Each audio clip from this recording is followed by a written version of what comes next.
It's time to take a ride on the Steelers Afternoon Drive with our co-hosts, Alan Saunders and Zachary Smith.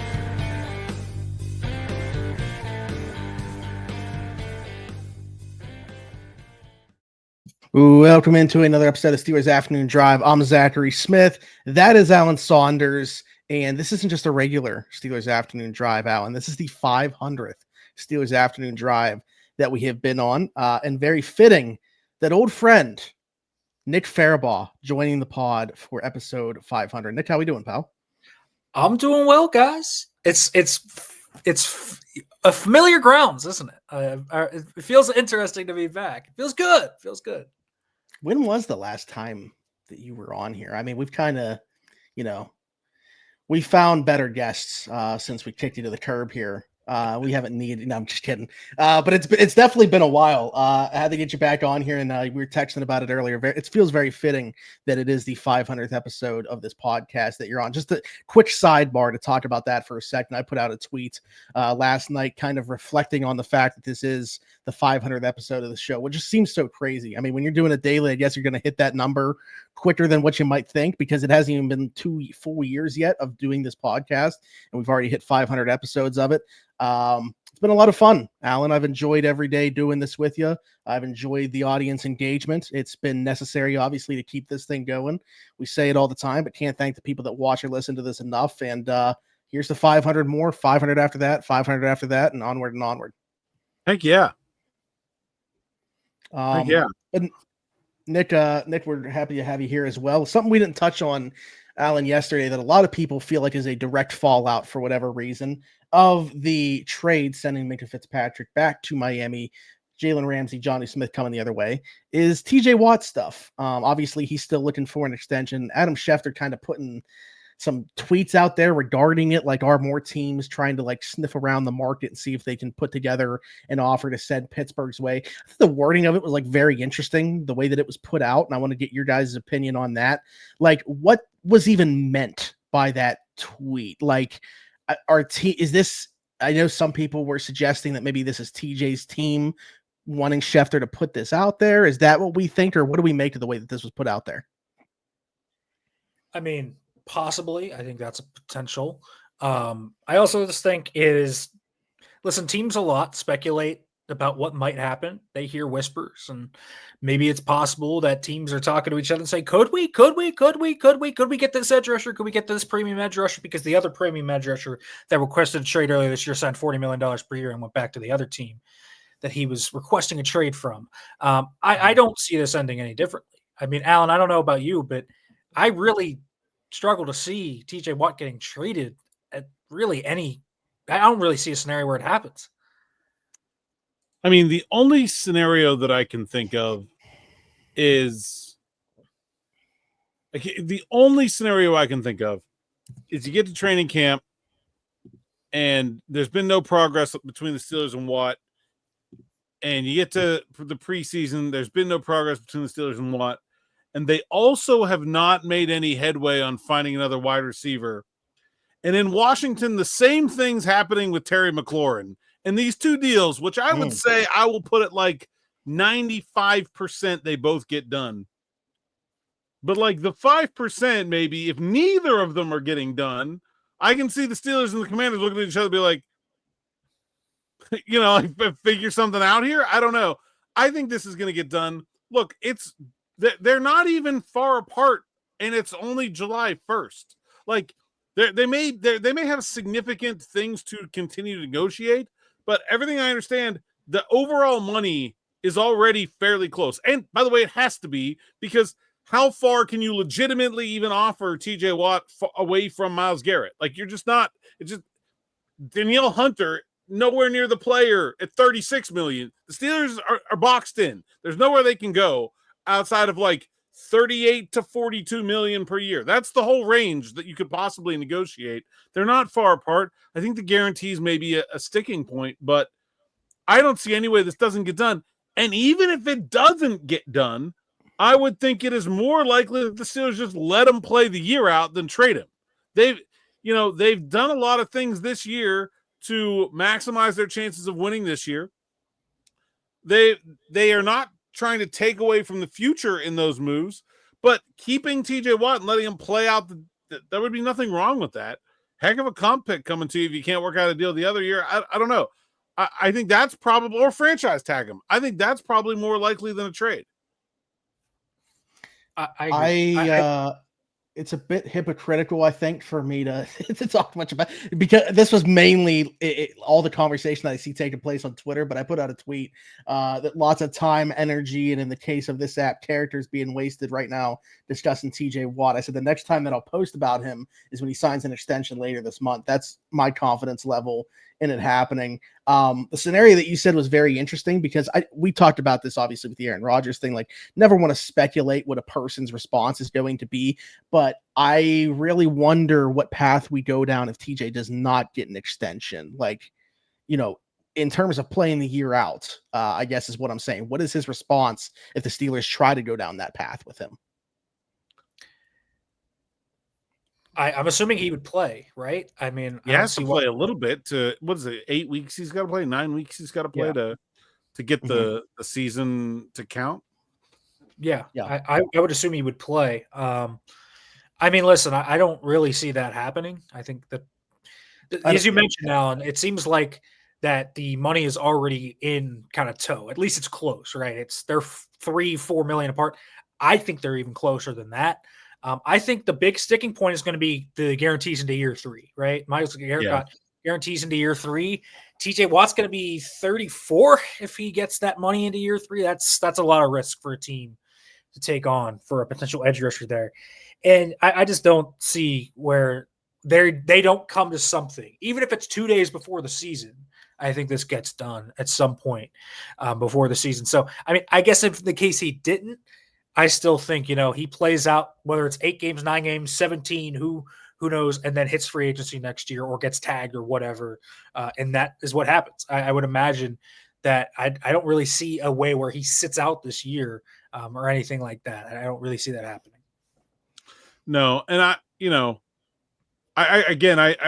don't know that, like, the Steelers would even do you think they would even bother to listen to an offer right now? Like, I don't even think they're at a point where, like, I think negotiations would have to go way sour before things would even get to that stage. So to get back to sort of Smitty's original question, I think this is all just simply, if it seems for whatever reason, and I don't know why, that the TJ, and I say seems because he hasn't talked, is upset about the timeline here, that he wants this to be done sooner rather than later. This very much seems like an agent, hurry up, somebody else is going to get him kind of thing, like, without taking the step of, like, formally requesting a trade, just putting a little pressure on the Steelers to try to do something. I think they have reasons to want TJ to be their kind of last piece of business. I do know that the Steelers brass has some vacations coming up this part of the off season. So sometimes they're not even in town. It would kind of surprise me if we get a deal between now and, like, the 15th of this month. But, sometime after that, I can see something happening. And I imagine if they get close enough to where it's just the quibbling over the guarantees, wouldn't stun me if we just see TJ show up in training camp and do the hold in stuff again, right? I think that makes sense. I think he's going to show up. Yeah, absolutely. Right. I think he will. I would be shocked if he doesn't show up to training camp. Right. Those fines are significant. The fine for minicamp is $100,000. Training camp fines they stack up pretty quickly. Right. I mean, listen, TJ and Mike T and that coaching staff are close enough with TJ. They might have just waived the fines anyways at minicamp. Like, there's no guarantee he did get fined. Yeah, I think they would want him there, just to have him there. But yeah, look, I think this is going to get done. I don't see any. Both parties want it to happen. It makes sense for everybody. They're not that far apart. There's a long way to go in terms of, like, time. I'd be like, this time last year, I was significantly less confident that a Pat Freiermuth deal was going to get done than I am that a TJ Watt deal is going to get done now. Like, I'll say that. Yeah, I'd be stunned. I'd be stunned if it didn't get done before the season. And I actually think it probably gets done before camp. That's my feeling. Okay. Obviously, for both of you. Start with Alan for this one. After the trade that took place though yesterday, any impact for you with the TJ stuff, regardless, not necessarily from a money standpoint either, but like we've talked about, there's this notion potentially that he saw DK Metcalf come in and get paid and felt some way about an outside guy being paid in the way that he was. Jalen Ramsey, they trade for him, give him a pay raise. Jonnu Smith add a year on to his contract, giving him a nice little pay bump there as well. Any thought in terms of the fallout from that perspective for TJ? None for TJ. Just makes it even dumber for the Steelers to even entertain doing anything other than signing him, because what are you doing all this for if you're going to do that? Like, I didn't understand the connection between the trade and TJ Watt that Schefter was trying to make. To me, it's really thin. I don't see how one really impacts the other at all. The only That's way why I said the wording was so interesting.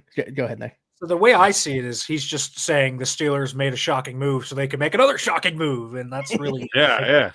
Like, that's the thing about thing. It's like the Steelers are going to make a move just to make a move here with TJ. Like, it's not happening. It feels like teams or someone just floating out a theory to Schefter, and Schefter decided to tweet it. Like, that's honestly kind of what it feels like. And so I don't feel like there's anything here. As I tweeted out yesterday, the Steelers are emphatically not trading TJ Watt. Yeah, what was discussed in the building? Like, it has not been discussed in the building. They're not trading TJ Watt. I would ask you to repeat that, but I'd like to be able to monetize this video. So go ahead and just save that one. But if you saw next tweet, was the notion that was put out there. But we actually had a question though, I believe, as it relates money wise for TJ. This is from Alan Burkbaugh, and maybe we talked about it already in your answers previously, but he was wondering if that trade had any implications from a money standpoint for TJ. Obviously the money added to 2025. So we talked about how would they want to, I guess, spread out this contract potentially for TJ?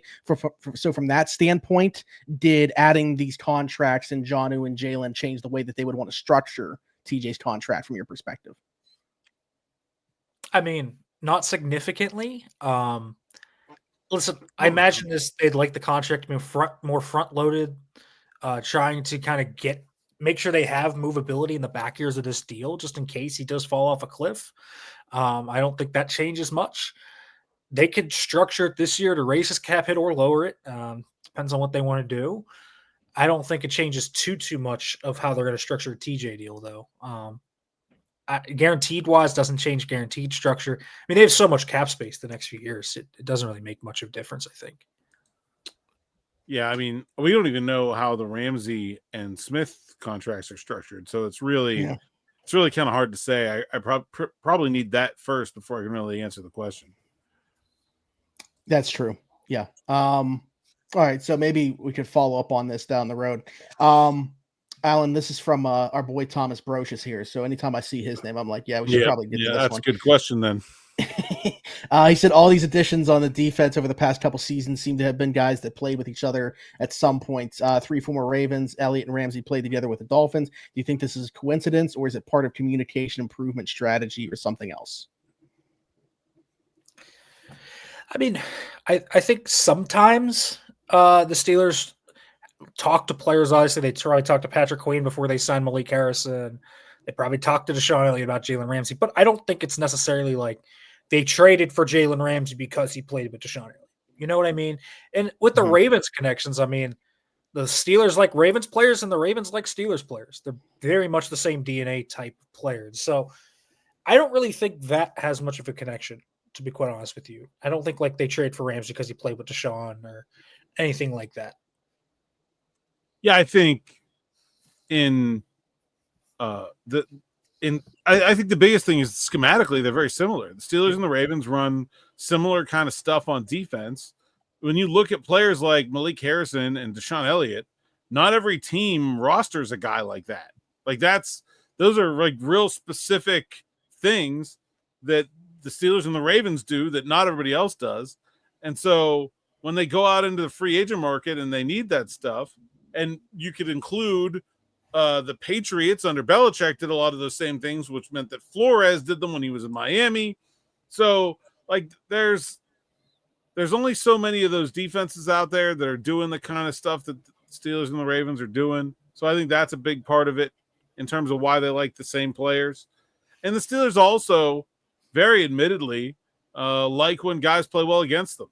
And so they obviously have a lot of opportunity for Ravens to play well against them. I don't think there's anything to Jalen Ramsey playing on the Dolphins. What is it? Like, I mean, he didn't play with Elliott on the Dolphins. Did he 1 year play with Elliott on the Dolphins? I mean, yeah, I don't think there's anything to that at all. I think this is just happened to be a team with a cornerback they were trying to trade. Yeah. I don't think there's any, but I understand where the question is coming from, because it is like, obviously we've talked about the communication thing the end of last year, and now obviously two guys that spent at least one season together. So I understand where the question's rooted, for sure, but I'm in agreement there. Carl has two questions and they are completely unrelated. I'll start with the wide receiver end. Hey, before we move on though, one thing I will say about that, the better answer to Thomas's question is, yeah, Arthur Smith is trying to get all his old players together. That one, absolutely, yes. And then Jonnu Smith being targeted very clearly. Yeah, we were tackling that more from the defensive side of things, but you're right. On the offensive side of things, they're collecting over there. He might be you think they're going to be the one to send him in and tell him that CPAD isn't making the team? This could be a tough one to swallow for Art if he's got to do it. But all right, let's get to Carl's thing here. Thanks, Alan. Can I ask how come we haven't heard about Tyler Boyd much at all prior to that video being put out about a potential Steelers fit? Do you think that he has anything left in the tank? Didn't watch him at all last year with Tennessee. Well, yeah, I mean, I like Tyler Boyd. I always have. Think he's a good player. I don't see a fit here at all. I mean, the last thing the Steelers need is an old, slower slot receiver. Like, they got lots of slot receivers. They got Robert Woods, who's, certainly an experienced veteran. I think Tyler Boyd can still play. Obviously, things didn't go great for him in Tennessee last year, but who in Tennessee did things go great for? I don't think that should preclude him. But I don't think stylistically he represents a need. Like, the Steelers wide receivers aren't like so bad that they just need to be grabbing whoever's available. They have a very specific thing that they're missing that they don't have, and that's someone to be a second X or a Z receiver, someone who can play outside alongside DK Metcalf. And I don't think that's Tyler Boyd. And the other guys are good enough that they don't need to just be stockpiling any old body just because they're thin at one place on wide receiver. Yeah, and Tyler Boyd's one of those guys that, the speed factor, it definitely has dropped off over his career. He's never was the fastest, but he's even slower now. He's not a great separator. So if your argument was, well, maybe he's a slot receiver that is like a route running specialist and separates, like, okay, I can maybe get into that, but that's like not his thing. It's not what he does anymore. And so, I mean, it's not a fit. I think if you're going to sign on old slot receiver, I mean, at least shoot for the fences with Keenan Allen. I really think, right? Like, why wouldn't you? He's better. I don't even think Allen is a particularly great fit. And so, like, I mean, Gabe Davis, better fit, even though Smitty, I think you and we've talked about this a lot. I don't love Gabe Davis, the player, but better fits what they need. Great blocker. Amari Cooper, better fit. Even though he was bad last year with Buffalo and Cleveland, like, he's a better fit. He's an outside route running type at least. So there's just better fits out there than Tyler Boyd, and you can spend money elsewhere. Another name that's been brought up actually multiple times here, so I want to give Carl a shout out for this, as well as Mr. Man 3523. Both brought up Cory Trice. Carl bringing up, do we think that he could play in a dime backer role? Mr. Man said, do you think that he could play safety? He used to at least do it some in college. I don't know where this narrative came from that Cory Trice played safety in college, but I don't remember necessarily seeing it. If he did, it was like extremely minimal. But I had somebody else ask me about that on Twitter as well. Okay. I don't know maybe it was also Mr. Man. Maybe that I don't know where that's been going around, but not to pump PFF's tires, but 219 snaps of box safety and 12 snaps of free safety. Yeah, pretty much never. And the way PFF does their alignment snap counts, like you can be playing outside corner, but if it's a tight split, now it calls you a box safety. It's real dumb, and I hate it. But look, Cory Trice is big enough to play safety. I don't know that a guy who has a hard time staying healthy really needs a more physical job. Yeah. But like, it's not. I mean, to me, if you're going to move somebody to safety, it should be one of the older guys. That's the more natural progression than Trice. I mean, his value is kind of wrapped up on the Steelers hitting that lottery ticket on him turning into an outside corner. I would not want to give up on that project yet. That's just me. Dime? Absolutely. Why not? I have no problem with that. So he started his career at Purdue at safety and then switched to corner before starting to play at corner. So that's, I guess, where that came from. He just switched after his freshman season. But still, I really, when we're talking about safety room, I mean, guys, Jalen Ramsey's the one that's going to be playing some safety. It's not going to be anybody else because Ramsey's done it before. He can be your slot. He's done a little, but he can do it. And he's big, right? And he's healthy, and he's a guy that is consistent in terms of what he does physically. He has been very often healthy throughout his career, so he doesn't miss many games. One, he's like 6'1", 215, 220. I mean, he's built like a safety. And two, he at least has more experience inside, safety, outside, etc. He's going to be that type of player. Trice is going to be an outside corner that can switch to down back. That's what he'll be. And I don't think Trice necessarily is the guy you want to move to safety. As you mentioned, Alan, he's not he's so fluid for his size. I think not giving him the full shot at corner is kind of a waste. When you have a guy that big that can move like that, you try to make him an outside corner every day of the week. And yeah, I mean, I guess if it doesn't work for some reason this year, maybe you explore it later. But I have a hard time seeing him move to safety. They are going to give a lot of people more shots before they went to that. I think I moved Beanie to safety before Cory Trice too. If it really push came to shove. Somebody actually brought that up here too. I was going through the questions that we had bookmarked from Friday, and somebody brought up the idea that if we felt like he was kind of on the outside looking in the corner room, to the transition of safety for Beanie makes sense despite his size. I'll say this: when the Steelers practice, they generally split up their DBs into like outside corners, safeties, and slots. But if they're only in two groups instead of three, a lot of times the slots are with the safeties. Like those two positions to me have a lot more in common than outside corner does.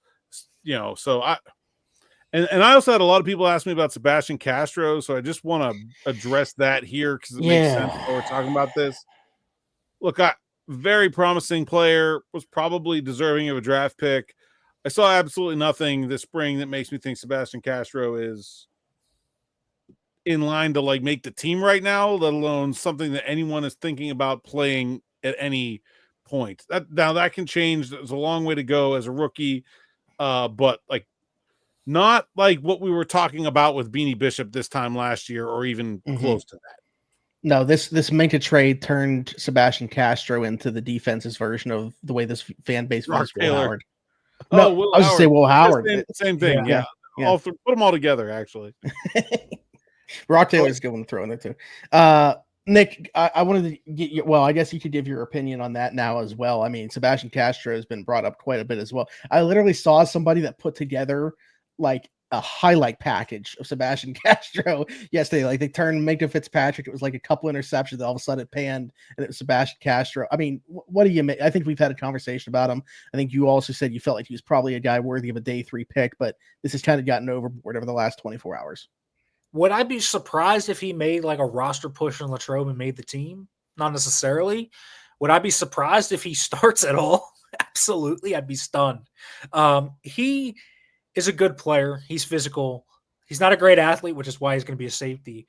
But I mean, I think counting on an undrafted free agent to be your savior at safety is just foolish. I mean, it was foolish last year, I think, when they tried it at slot corner. I didn't agree with it then. I don't agree with it now at safety. So I think they're probably going to end up signing somebody for cheap, whether it's a Julian Blackman, someone else, whatever. There's names out there. The safety market is far lusher than most positions at this time of year. And Castro will have a shot to make a push at the roster, but I don't see that happening. I also don't really see anyone switching to safety. Like, I just think this notion that one of these corners is going to become a full-time safety now, it's just not going to happen. Like, we might see them cross-train Beanie a little bit. Outside of maybe Ramsey. Right. I can see Ramsey just straight up moving to safety, like permanently. I can see him doing that in like a year or two. I don't think he's going to do it yet. He was just too good of an outside corner last year to not be outside corner. True, but there's nowhere for him to play there this year. And if he wants to keep playing, it's a reasonable idea to extend his career. For sure. There's no doubt about it. I think he eventually will move there. And in 2021, I mean, I'm not sure if you've seen this quote, Alan. He basically said he would be willing to move to safety later in his career. So I think they're going to dabble. I think they're going to use him fairly similarly, or at least in the same vein they used Patrick Peterson when he was around, where they kind of dabbled him all around outside slot, a little bit of dime backer, a little bit of safety. He's going to be kind of wherever they need him to be. I think you look to how Raheem Morris used him in Los Angeles. I think that's how they're going to use him. Raheem Morris made him play the star position, which just kind of meant chess piece, fit in wherever we need you that week, and that's where you're going to go. I think we'll see weeks where he does play more outside, if maybe the matchup's not good for Joey Porter Jr. or Darius Slay. I think there's going to be weeks where he's going to be a full-time force multiplier on the nickel. There's going to be times when he's a dime backer safety nickel hybrid. He's going to be very similar in the kind of way I would compare him is to Marlon Humphrey, and kind of how the Ravens use him, which is outside slot, sometimes moving around. He's going to be a little bit of everything for you. I'll tell you, speaking of the Ravens, I think when I think about what Jalen Ramsey is going to do this year, handle Zay Flowers is going to be way near the top of that list. That to me is like 100% his assignment. He's going to be like half Zay Flowers eraser and half Isaiah Likely whisperer when they go into 12 personnel. Like, that's what he's going to be. Yeah. Although I think they have other ideas about Likely, but I definitely think Zay Flowers, like, to me, that's the one that, like, the Ravens are an awkward fit because they have a small guy as their number one receiver, and Joey Porter is not cut out to be covering small guys. So, like, that's one thing that the Steelers really didn't have an obvious answer for that I now think, well, that'll be Ramsey for sure. Yeah, I've seen a lot of people share this notion. I don't know if I should say a lot, but we know Teryl Austin isn't, the highest regard among Steelers fans. I saw some people sharing the notion that while they love the addition of Jalen Ramsey and the versatility that he can bring, that they don't trust Teryl Austin to use him correctly. What's your thought on that? I mean, listen, I thought they ran a little bit too many vanilla coverages last year in terms of just how much they were static up front and ran just spot drop cover 3 and cover 1. But I don't necessarily think that's because of the coordinator. I think some of it was because of their trust and some of the personnel pieces they had, specifically in the slot. I think that's a big part of that. I thought that's why they made this deal. They feel like they can. And Alan, you and I watched this, and I talked to some players about this in the spring. Like, that's one of the things they want to do. They want to start disguising some things, showing some more looks. Alex Highsmith said he and TJ Watt are starting to flip sides, or at least they're working on it. That's the idea. So I do think some of this is going to be, let's see how you can disguise things. More man coverage, I think, now that you have the 3 guys you have. I think you're going to probably see some blitzing out of the slot that maybe we haven't seen in a little bit since, like, Arthur Mollett was around. I think we're going to see Jalen Ramsey scream off the edge a few times this year. Deshaun Elliott scream off the edge a few times this year. So I think we're going to see a little bit more versatility in their scheme. It depends on what your trust is in Mike Tomlin and Teryl Austin, but I think we've seen in the past they have it in them. I thought last year was uniquely vanilla, though, and obviously they can't replicate that again. That was not good for facing really good offenses that could just dissect you pre-snap. Yeah, I mean, I think the argument would be better for, like, Derek Harmon than for Jalen Ramsey. Like, TA's comes from a defensive backfield background. Like, he brought a whole bunch of new and interesting coverages to a team that basically ran cover 3 on 90% of its snaps for like 2 decades before he got here. I I don't think that's going to be the problem. Figuring out the pass rush and finding ways to get TJ Watt free, I'm not sure I have as much confidence in that project. Using Jalen Ramsey, I'm not super concerned about. When he's had like Nick said, when he's had players he feels like he can trust, he's done a lot of different things. He's not held back. Last year, I think he probably overdid it. Like, yeah, they didn't trust those guys, but they still probably should have done more anyway. But obviously he's going to trust Jalen Ramsey, so I don't know why that would be an issue. Yeah, I mean, last year, anytime they didn't run the vanilla stuff also, and this is something you got to think about, is on the stretch, they just blew the coverages. Like, I mean, that is something, if I'm a play caller and I try to run a disguised cover 2 out of a cover 3 look, and the slot corner for some reason blitzes and leaves the slant wide open, I'm probably not going to call that play. How many times last year did you and I sit there like over a laptop looking at an all 22 and just trying to figure out what defense it was supposed to be? Yeah. like what was the intention here even? And it was unclear. So yeah, I mean, I get it. I get falling back into vanilla when you're screwing up everything else you try to do, but I don't see that being a problem with Jalen Ramsey. And Darius Slay. I think and Darius Slay. Right. I think that's, I think the biggest thing here is probably just to the average fan. It's hard to dissect when to place blame where. Like, when is it on the coach as opposed to when is it on the player? Like, when is what failing? It's hard for us sometimes too. Yeah. Sometimes it's hard to figure out which player was. Well, all the time it's hard. But I mean, I think I have a lot more faith in TA's ability to scheme up Jalen Ramsey than I would say. Like I said, the pass rush to me is a question I don't have as obvious of an answer to. And I'll point to that, the second Ravens game, not the playoff game, but the one they lost in the regular season in Baltimore, as to why you should be a little worried about their management of the front. The run fits in that game are some of the most atrocious run fits you're ever going to see. Like, the Steelers just lost at the snap in that game. I mean, Derrick Henry had a 10-yard bulldozing, kind of just clear lane just by alignment. It was a disaster. And it was communication, but it was definitely coaching. That was probably the worst coach game they had last year. I stand by that. It was a disaster last defensively. All right, good stuff. Nick, before we get out of here, always, of course, tell the people where they can find you. But I do want to put you on the spot because doubt that we're going to get you. Well, I mean, maybe, but just in case you're not back on here before training camp, give me one guy on each side of the ball you're most excited to see. Most excited to see. I'll go sleeper route because I like doing this.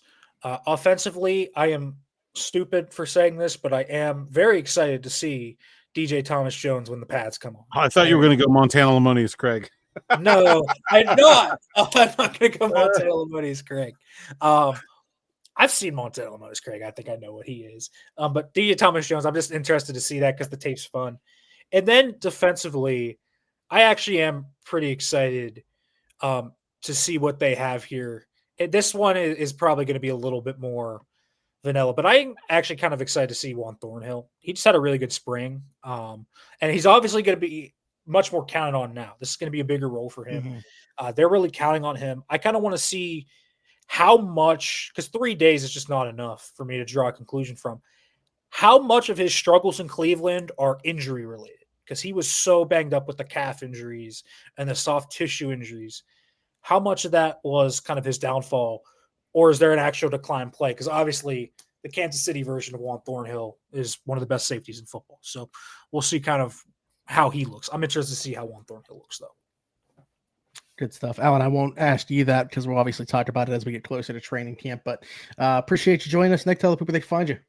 Yeah, you can find me on Twitter at Farabaugh Blue Sky Nick Farabaugh. Read stuff at PennLive.com/Steelers. There we go. And what's the name of your show? Steelers Breakdown. Steelers Breakdown. Is it Breakdown or is it Breakdown? It's Breakdown. It's Breakdown. Okay. Both Alan and Smitty have been guests on that show, by the way. I believe back-to-back ones. Yes. Alan before me, but of course, that is what it is. And Alan, tell the people they can find you. Saunders _PGH on X, Instagram, TikTok, and Blue Sky. PGH Steelers Now is the site's account, steelersnow.com. Go there, read the words so I can get paid. Sign up for SN Plus, get ad-free reading, members-only content, a live stream. I can't talk. We're having that right before the draft. Me, Smitty, DB. So you definitely want to get signed up if you're not. And anyone can sign up to be subscribed to the YouTube channel. Hit that bell for notifications. We have 15,900 and I feel like I've used this one before. I'm trying to think of a better one. 73 is the number. And I just got Justin Strelzik in my head, and I can't get another one in there. Yeah, and I probably gave Ramon a shout out last time just because that's my guy. But and Wolf. Yeah. And Kendall Simmons. It's all guards. That's the other. Yeah. Yeah, it's a guard number. Yeah. We took all I think we just rambled off all the ones I could have possibly said that I would have thought of. Subscribe. You should subscribe because Isaac Seumalo's brother's on the podcast. It's great. It's a great shout. Great shout. Yeah, we need some hair tips from you and Isaiah Loudermilk as well. You know, but go ahead. No shout out to Carlos Davis for the 73. Ooh, that's a good one. There you go, Nick. Mm-hmm. Nick's getting into it. I like it. Let's get into it. But anyways, be sure to like, subscribe, and hit that notification bell. If you're listening somewhere else, leave a 5-star review, whether it's Apple, Spotify. It doesn't matter. Just search Steelers Afternoon Drive. Do that over there, and then you'll find me everywhere. Zachary Smith, PGH. Once again, thank you. 500 episodes down. We'll see you tomorrow for episode 501. But until then, for Alan Saunders, Nick Farabaugh, and myself, thanks for jumping in. Take another ride on the Steelers Afternoon Drive.